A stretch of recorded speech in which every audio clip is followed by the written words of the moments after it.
Litre petrol ధర 110 రూపాయలైతే bike start చేయడానికి కూడా భయపడుతున్నాం కదా. కానీ ఒక దేశంలో మాత్రం 2 రూపాయలతోనే లీటర్ పెట్రోల్ పోస్తున్నారు. 100 రూపాయలతో ఫుల్ ట్యాంక్ అనేది జోక్ కాదు, ఇది నిజంగా జరుగుతోంది.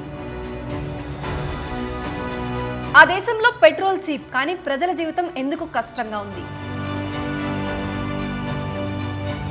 వెనిజులాలో జరుగుతున్నది మన ఏపీ అండ్ తెలంగాణ ప్రజలకు ఏం చెప్తోంది? హాయ్ హలో నమస్తే, మీరు చూస్తున్నారు బాస్వాలా డైలీ తెలుగు ఛానల్. నేను మీ శిరీష కందుల. ఈ రోజు మనం డిస్కస్ చేయబోయే టాపిక్ ప్రతి ఇంటి బడ్జెట్ ను ప్రభావితం చేస్తున్న అంశం పెట్రోల్ ధరలు. ఇండియాలో పెట్రోల్ ధరలు లీటర్ కు 100 రూపాయలు దాటాయి. ఆంధ్రప్రదేశ్ తెలంగాణలో అయితే కొన్ని ప్రాంతాల్లో 110 రూపాయలు కూడా టచ్ అయింది. ఈ పరిస్థితుల్లో సోషల్ మీడియాలో ఒక మాట ఎక్కువగా వినిపిస్తుంది, వెనిజులాలో పెట్రోల్ 2 రూపాయలు మాత్రమే, అది కూడా లీటర్ కి. కానీ మన దగ్గర ఎందుకు ఇంత ఖరీదు అని. సో అసలు ఈ ప్రశ్న వెనకాల ఉన్న నిజమేంటి? వెనిజులాలో అసలు పరిస్థితి ఏంటి? మన దేశంతో పోలిస్తే తేడా ఎక్కడుంది? ఈ ప్రశ్నలన్నిటికీ సమాధానాన్ని ఈ వీడియోలో చెప్తాను. సో వీడియోని స్కిప్ చేయకుండా పూర్తిగా చివరి వరకు చూడండి. మీలో ఇంకా ఎవరైనా మన ఛానల్ని కొత్తగా చూస్తున్నా లేదా సబ్స్క్రైబ్ చేసుకోకుండా చూస్తున్నట్లయితే బాస్వాలా డైలీ తెలుగు ఛానల్ని సబ్స్క్రైబ్ చేసుకోండి, బెల్ ఐకాన్ ప్రెస్ చేయడం అస్సలు మర్చిపోకండి. ఇక ఏమాత్రం ఆలస్యం చేయకుండా డైరెక్ట్గా టాపిక్లోనికి వెళ్ళిపోదాం. ముందుగా వెనిజులా గురించి మాట్లాడుకుందాం. జనరల్గా వెనిజులా అంటే ప్రపంచంలోనే అత్యధిక క్రూడ్ ఆయిల్ నిల్వలు ఉన్న దేశం. అంచనాల ప్రకారం ఈ దేశం దగ్గర 300 బిలియన్ బ్యారెల్స్ కు పైగా ఆయిల్ ఉంది. అంటే కరెక్ట్ గా చెప్పాలంటే భూమి కింద నూనె సంపద పుష్కలంగా ఉంది. అందుకే అక్కడి ప్రభుత్వం పెట్రోల్ ను చాలా తక్కువ ధరకు ప్రజలకు ఇస్తుంది. సో ఇప్పుడు వెనిజులాలో యాక్చువల్ గా పెట్రోల్ ప్రైస్ ఎంత ఉంటుంది ఏంటి అని క్లియర్ గా చెప్తాను, చూడండి. ఇది చెప్తే నిజంగా షాక్ అవుతారు. అయితే వెనిజులాలో సాధారణంగా ప్రజలకు ఇచ్చే పెట్రోల్ ధర లీటర్ కు కేవలం 2 నుంచి 3 రూపాయల మధ్య ఉంటుంది. అదే ప్రీమియం పెట్రోల్ అయితే 6 నుంచి 8 రూపాయలకి మించదు. అంటే ఓవరాల్ గా 2 నుంచి 6 రూపాయల రేంజ్ లో పెట్రోల్ అనేది వస్తుంది, అది కూడా ఒక లీటర్ కి.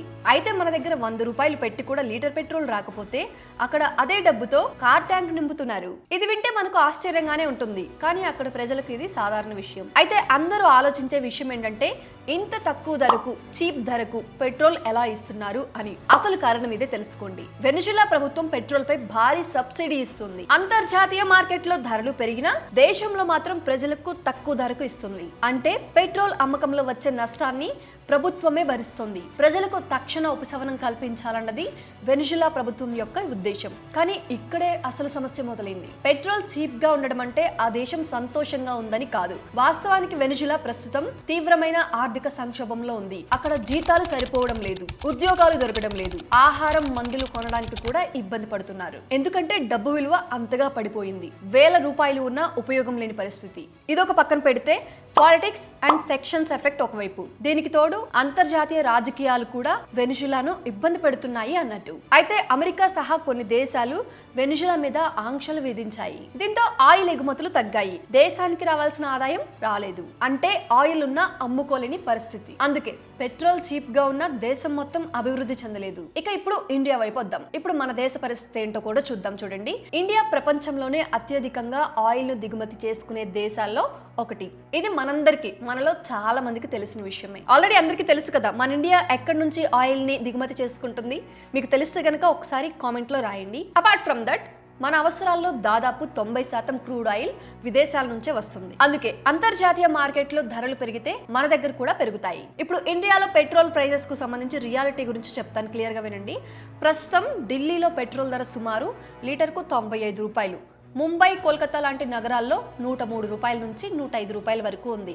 ఇక ఆంధ్రప్రదేశ్ అండ్ తెలంగాణలో అయితే దాదాపు 105 రూపాయల నుంచి 110 రూపాయల వరకు ఉంది. అంటే ప్రజలపై నేరుగా భారం పడుతుంది. అయితే ఇదంతా విన్నాక అందరి మధ్యలో మెదిలే ప్రశ్న, ఇండియాలో పెట్రోల్ ధర ఎందుకు ఖరీదు, ఎందుకు అంత ఎక్కువ కాస్ట్ ఉంది అని. దానికి 3 ప్రధాన కారణాలున్నాయి. అందులో మొదటిది ఇంటర్నేషనల్ క్రూడ్ ఆయిల్ ప్రైస్, రెండవది సెంట్రల్ గవర్నమెంట్ ఎక్సైజ్ డ్యూటీ, మూడవది స్టేట్ గవర్నమెంట్ వ్యాట్. ఈ 3 కలిస్తే పెట్రోల్ ధరలో దాదాపు సగం పన్నులే. అందుకే ఇండియాలో పెట్రోల్ ధర ఎక్కువగా కనిపిస్తుంది. ఇది ఇలా ఉండగా వెనిజులా వల్ల ఇండియాలో పెట్రోల్ ధర తగ్గుతుందా అని చాలా మంది ఆశగా ఎదురు చూస్తున్నారు. కానీ నిజంగా చెప్పాలి అంటే తక్షణంగా తగ్గే అవకాశాలు లేవు. ఎందుకంటే వెనిజులా నుంచి ఆయిల్ సరఫరా అనేది లిమిటెడ్. రాజకీయాలు, ఒప్పందాలు, ఆంక్షలు అన్నీ ఉన్నాయి. అందుకే ఒక దేశంలో పెట్రోల్ ధర లీటర్కు 2 రూపాయలు ఉందని మన దగ్గర కూడా అలాగే ఉండాలి అవుతుంది అనుకోవడం చాలా తప్పు. అయితే మన ఆంధ్రప్రదేశ్ అండ్ తెలంగాణ ప్రజలు తెలుసుకోవాల్సిన విషయం ఏంటంటే వెనిజులా మోడల్ చూడడానికి బాగానే ఉంటుంది, కానీ దీర్ఘకాలంలో అంటే లాంగ్ టైంలో అది చాలా ప్రమాదకరం. దానికి బెస్ట్ ఎగ్జాంపుల్ వెనిజులానే. ఎందుకంటే భారీ సబ్సిడీలు దేశ ఆర్థిక వ్యవస్థను కుంగదీస్తాయి. ఇండియా మాత్రం వేరే దారిని ఎంచుకుంది. సంక్షేమ పథకాలు, రోడ్లు, ఇన్ఫ్రాస్ట్రక్చర్, పబ్లిక్ ట్రాన్స్పోర్ట్ ఇవన్నీ మెరుగుపరచడంపై దృష్టి పెట్టింది. సో మొత్తానికి ఒక విషయం అయితే స్పష్టమండి, వెనిజులాలో పెట్రోల్ అనేది చీప్, కానీ జీవితం కాదు. అక్కడ జీవితం అనేది, లైఫ్ అనేది చాలా ఖరీదు, ఖర్చుతో కూడుకున్న విషయం. ఇండియాలో పెట్రోల్ ఖరీదు, కానీ వ్యవస్థ బలంగా ఉంది. కాబట్టి ఇక్కడ మనందరం అర్థం చేసుకోవాల్సిన విషయం ఏంటంటే పెట్రోల్ ధర ఒక్కటే దేశ స్థితిని నిర్ణయించదు. కరెక్ట్గా నిజాలను తెలుసుకొని సరైన అవగాహనతో ఆలోచించటమే ఈరోజు మనకు అవసరం. సో దీని ద్వారా మనందరం ఏం అర్థం చేసుకోవాలంటే సోషల్ మీడియాలో చక్కర్లు కొడుతున్న న్యూస్ అది ఇండియాలో వస్తే ఎంత బాగుంటుంది కదా, దీన్ని పక్కన పెట్టి మన ఇండియాని అప్రిషియేట్ చేస్తూ మన పని మనం చేసుకోవడం బెటర్. సో అర్థమైందా అండి? ఇది వాళ్ళ మన టాపిక్. ఇలాంటి మరొక సరికొత్త ఇంట్రెస్టింగ్ అప్డేట్తో మళ్ళీ ముందుకు వస్తాను. అప్పటి వరకు మన బాస్ వాళ్ళ డైలీ తెలుగు ఛానల్లో చాలా రకాల ఇంట్రెస్టింగ్ అండ్ ఇన్ఫర్మేటివ్ అప్డేట్స్ ఉంటాయి. ఒకసారి మన ఛానల్ పేజ్ని విజిట్ చేసి చూడండి, మీకు కావాల్సిన సమాచారం తప్పకుండా లభిస్తుంది. ఇక మీరు చేయాల్సిందల్లా వీడియో చూసిన తర్వాత ఏమైనా డౌట్ ఉన్నా లేదా మీకు ఏమైనా వీడియో కావాలి అన్న దానికి సంబంధించిన టాపిక్ని జస్ట్ కామెంట్ చేయండి. నేను దానికి సంబంధించి మంచిగా రీసెర్చ్ చేసి ఒరిజినల్ ఇన్ఫర్మేషన్ని మీకు మరొక వీడియోలో ఇవ్వడానికి తప్పకుండా ప్రయత్నిస్తాను. సో అర్థమైంది కదా అండి? సో ఇది వాళ్ళ మన అప్డేట్. ఇలాంటి మరొకసారి కొత్త ఇంట్రెస్టింగ్ అప్డేట్తో మళ్ళీ ముందుకు వస్తాను. అప్పటి వరకు stay tune to boss wala daily Telugu channel. Signing off, Shirisha Kandula. Boss wala, be the boss.